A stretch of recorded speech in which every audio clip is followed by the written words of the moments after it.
All right, welcome back to the Bumper Breakfast Show. We're talking about something that affects the community as well. You know, on the community report segment, there are usually a little bit of here and there that we usually do. Sometimes it's about your road, sometimes it's about schools in your environment, sometimes it's about those anomalies that you see around you.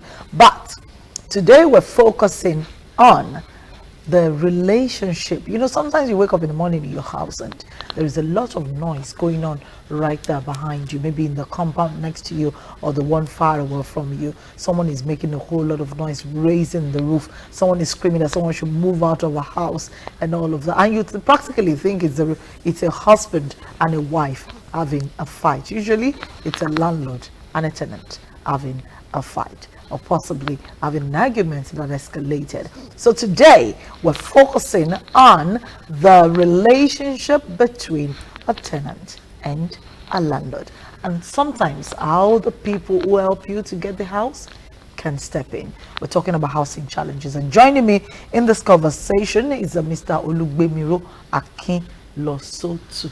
Good morning, sir. Good morning. I think you should first of all teach me how to interpret your name. I think I'm Yoruba, you know, of Nigeria.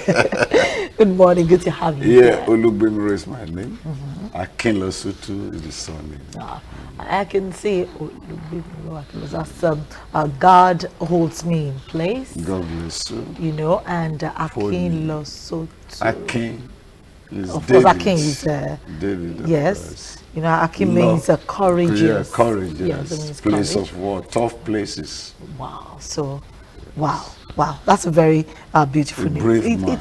It's quite interesting when we look at, if we look at the deep meaning of most of our names, we'll see that our names are very rich, and sometimes very. and sometimes it drives. you know, sometimes it's lost in traffic when you pick a foreign name and you just name your child and they have no local name. But when you hear some local names, you're glad that you even know the name. Some of them are so complex that they're mouthful and you really cannot even pronounce them properly. But good to have you on the show this morning. God bless you. How many times have you had to step in to, you know, settle the quarrel between a landlord and one of the tenants? I will not be able to mention the time. It's more or less. Does it happen quite often? More than. Most of it are character-wise. Most of it are fault from the landlord, who cannot interpret the relationship Properly. between the tenant and his humble self. Most of the times of rent. Most of the time, the impatience of the landlord. In times, maybe the tenant gives, okay, wait for me, so time. Some of the times, the tenant, they contribute money.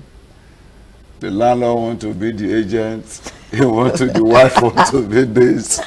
And in terms of the general cleaning, taking care, maintenance of the compound, in terms of utilities, NEPA, different kind of things.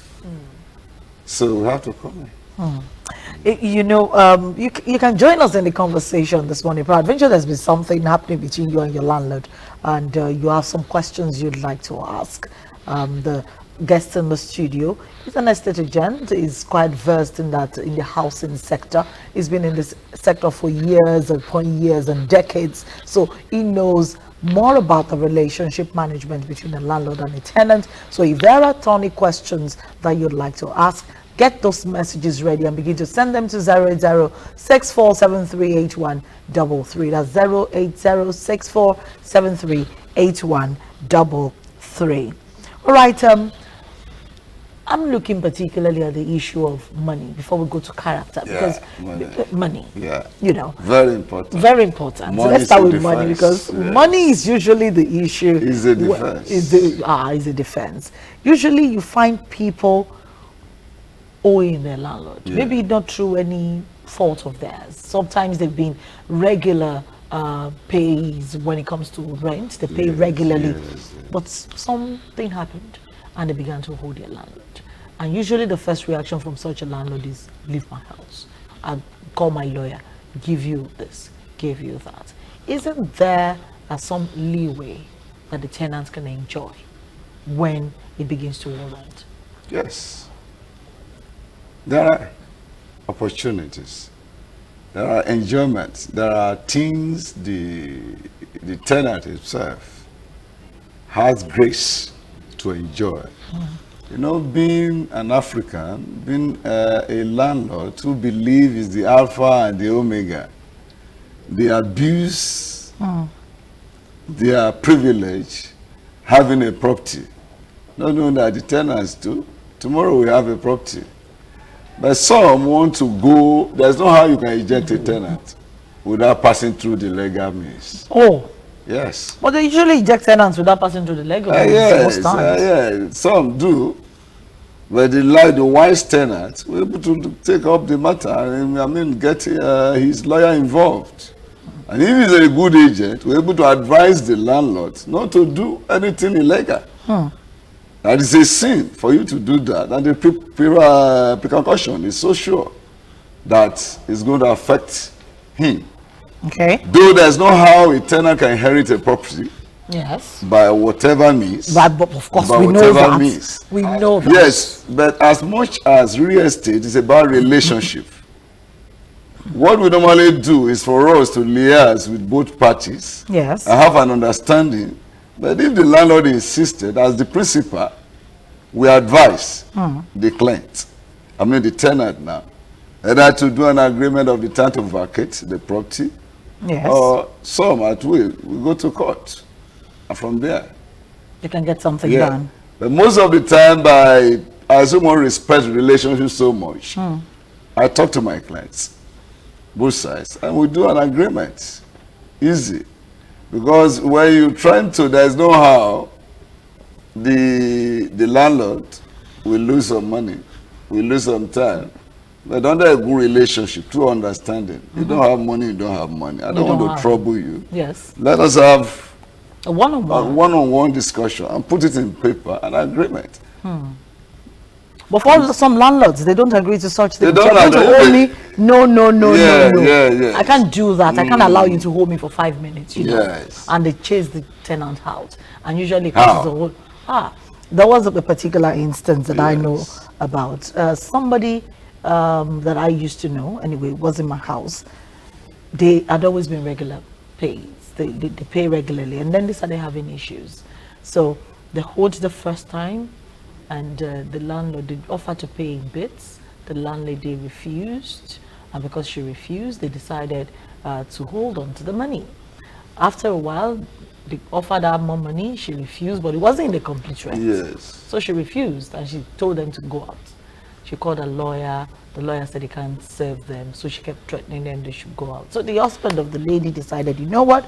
Let me take this money, and you know, Look for another place. no, I'm complete my own house. So the man used it to complete. It was almost even done. Yes. So he used it to complete his own house. Yes. And then the landlady heard he was using it. Who's for that? And then the woman took him to customary court. Yeah. And they started this thing. They started talking Today, about tomorrow. it. Today, tomorrow, today, tomorrow. In the long run, Yeah, what they gave happened? them 6 months to still stay in the house. Yes. And at the end of the day, you know, it became a matter of. It favors the tenant. Yes, it did. It actually did favor the Yeah, tenant. yeah. But something that was now very turning, the meter Yeah. that was bought Yes. by the landlady, Yeah. by the But tenant, while it was there. Yes. That's the PHCN Yeah, prepaid yeah, meter. yes. They took it away with them when they were going. Yeah. And the It woman cried wolf because she felt it belongs to me. The money, belongs to the PHCA. yes, and was paid for by the tenant. Yeah, the pence was paid for the tenant. Yes. But the tenant did not remit the name. I mean, the landlord did not remit The money, no, the landlord, that particular landlord doesn't give back money. The property belonged to the neighbor and the address. The What owner about on in that this name. case? What about in this case of a landlord coming to you and telling you you should contribute money to do borehole because you no longer have water? You know So what? all the tenants Yeah, have you know contributed what we money. are talking about is when we are talking about real estate, we are talking about relationship. Yes. we have seen a tenant that moved into a 3-bedroom flat. On getting down there, I asked an exotic car. Yes. And it's okay, the place was not really developed by the landlord, maybe by virtue of poor finance or whatever. And on his own, he called in the engineers. Yes. And they improve on the concrete on his own. And at the same time, he put tiles from the staircase down everywhere without demanding money from the landlord. That's relationship. It's not a law or it's not a must that yes, you must do that or do both or whatever. But if by the grace of God, there are some houses, some people, a lot of clients come to us and give testimonies. That man has blessed me. As I'm leaving, I'm going to put someone there, my brother. As that one is leaving, is going to put. You understand me? People who have changed. But people usually say that is wrong, leaving somebody's house and bringing somebody else. That's poverty of the mind. Wow. That's poverty of the mind. Yes. Anywhere you are and blesses you, you can improve it. It's choice, not relationship. We have seen people who want to do one thing or the other, and at the end of the day, he said, that landlord of 20 years ago, even they go to the village, that is it. It's not, if God bless you, you can do it. But it's not a must. It's choice, yes, because that's the environment. You don't know the next hour you want to live on earth. So that's why anything you are doing, relationship is just the main key in everything. The money aspect in real estate is secondary.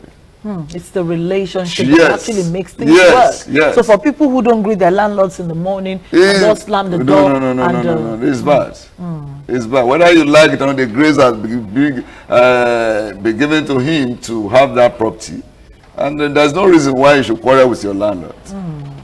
It's going to affect you. Definitely. Him too is going to affect him. Definitely. Both sides. Definitely. So, but if you have good relationship, even if you don't pay, even when your tenant's anniversary is tomorrow, your landlord will be able to forget about that. Because the relationship is there. It's closer than that of this client is coming to me. If he doesn't come, just let him go. No. He must. Let's talk about some of those bad behavior that we see from time to time.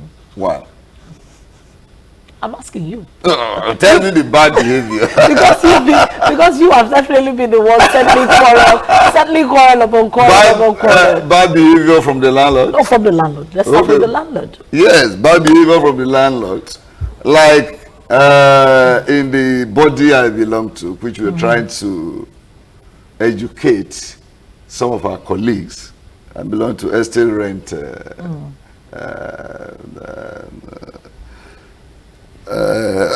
Estate Rent and Commission Agents Association of Nigeria, ECAN.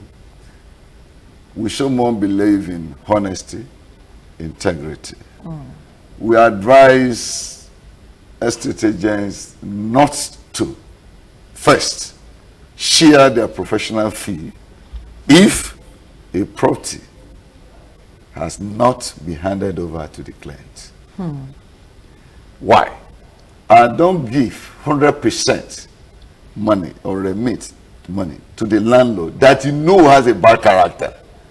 A landlord will promise you he's going to repair the doors, he's going to put the window in place, and he will take the money and walk away. And if an agent pay 100% to that landlord, the agent is at risk. The relationship is already tampered with the client. Because now you have a client who has paid you. You've paid the landlord. The landlord has scattered away with the money, and then where do you get money to fix the property? It now applies. Saying everything, get wisdom. No wonder they usually say, bring more money. We still need more money. Thank you, which is very bad. That's a bad character. Is that the judgment of the agent. So the wisdom is, if you know that your landlord, immediately money gets to him or her. It disappears. So you need not to remit the 100%. You can value the cost of that thing. If it did not empower you, if it deny someone so stubborn and they say no, they will not allow the agent that I will do it and will do it. You have been following him for a period of while. So what we advise is for you either to deny the offer of being his agent than affecting your integrity. Because that new client that wanted to rent the room is even more important than the landlord. Tomorrow the landlord can decide to call his son in America and start managing the property, or put somebody else, or see somebody else. Yes, but the new person you are breeding up is more important to you. So you must be very, very careful to make sure you have a relationship with that one. And until, why do you expect somebody that paid money, he park into a house, he's the one that want to collect electrical, all the doors and every other thing. And I pay lump sum, which is very bad. Which is very bad. When a repair or when a challenge, that's the question I have here, when a damage happens in the house, for example, the ceiling falls down during the period when the tenant is in the house, possibly rain or whatever happens, but the ceiling fell down, who should fix it? The landlord or the tenant? You know, I'm talking about the decking. The decking. Yes. It's the responsibility of the landlord, because there's a principal project. The decking now, it's a principal project. It's the landlord. The rain took away the entire roof. It's the principal project. It's still the landlord. It's the landlord. So which one is the responsibility of the tenant? Thank you very much. In the agreement, there is always an agreement to that. The internal, the fittings there. And that is why before you enter into a house, there must be inventory. Inventory. Looking at the socket, how many sockets do we have in the sitting? How many sockets do we have in this? In the kitchen, how many cabinets, what? Those are the things. All those things. And you put it to paper. Yes. At the end that you want to go, the agent will come for inspection. Some, that's what they call a refundable deposit. If it's okay, you put it in place as it was, then you're fine. Yes, thank you very much. But if not, then along the line, there's what they call periodic check. It's the duty or the responsibility of the agent. Periodic check. You go maybe quarterly or whatever to inspect and see. And if there's any observation, you can alert the tenant therein to make sure he or she is done to that very fact. Now, the last question I'm going to be asking you before I let you go this morning, when they pay caution fee, that's another very big one. People just pay caution fee, and when they leave in the caution fee never comes back. Thank you very much. How do we get the money back? Especially when you've stayed in the house for like years. When the caution fee is paid, there must be a receipt for that. A receipt and acknowledge of the money collected. So, if by the time you are leaving that property, and that property was still as it was then, you have the legal right, the constitutional right. In fact, I've refunded many. They put everything and repainting and everything then. I refunded money. In that receipt, you put the caution, even in the agreement, it's stated there. It's stated there. It's your money. It's only doesn't have interest. It's just like you have done a deposit on it. Thank you. And you've kept it. Thank you. It is the more expensive the rent, the more expensive the caution. I wasn't able to say that. Somebody said that, why is it that the law favors the tenant most times? The tenant who approaches the law most times get favored. That is the law. That is the law. That is the law. It's a practice. You cannot just by power or whatever eject tenants legally. And you know the law now. It might be today, it might be next year, it might be whatever. Whatever time you get the judgment. Some people say it's not justice, but whatever. I will not say. This landlord said, kindly ask your guests, how do you share agreements and commission fee when you have more than one agent? You say what? How do you share agreement and commission fee when you have more than one agent? Thank you very much. Agreement fee belongs to the legal departments of that firm. But some are talking about character now. Some landlord will want to take that. And when it comes to litigation, they begin to drag the agent. Go and call your lawyer. But on the issue of, there is always a principal. As long as the principal, the consideration for any agency fee is just 10% depend on the, you have 10% and 5%. So whatever, who is the principal? If I'm the owner of the, then I can get the 50% of that value. Of the value. Then the other bodies. But relationship sake at times, I can, if the share is about 2, 3. yeah, Then you can now share I can it apply down the wisdom. line. You can apply wisdom. So you can do a 40, 30, 30. I don't know or about do a that, 50. but it's just 5% belong to the principal. Okay, I get you. I get you. Certain things you wouldn't want to talk about. But it's been an interesting conversation with Mr. Akinsholo to this morning. Akinlo, so too. From Ondo State. Where in Ondo State are you from? I'm from Ibutako in Ikale, local government. Wow, so you're the riverine people, the fish people, the people who eat pupuru. God bless you. Interesting conversation with you this morning. We go on this quick break. Thank you so much for coming. God bless that you. first. Yeah. We go on this quick break. When we come back, there is a little bit of something. Some guys who sing and dance and enjoy it and do it for a living and entertain for a living are in the studio, and they will be serving us. We'll be back.